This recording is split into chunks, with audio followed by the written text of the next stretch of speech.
Welcome to the WooCommerce Explained course from OS Training.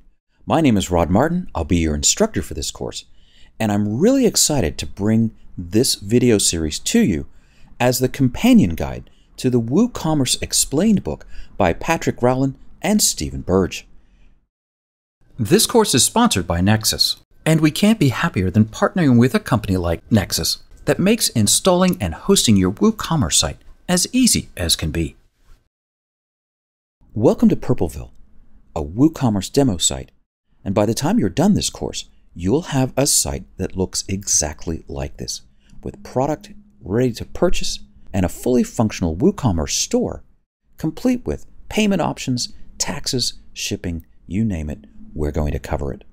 In fact, because these videos are a companion guide to the book, we're going to cover everything you need to know in order to get your WooCommerce site up and running, including installation, adding your first products, setting up the checkout, adding digital products, explaining attributes and variations.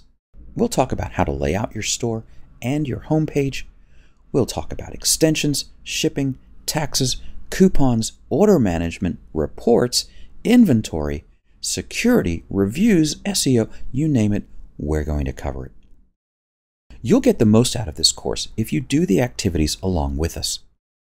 I'm going to encourage you to not skip videos, even if you think you might know that topic. So sit back, get ready as we explain WooCommerce.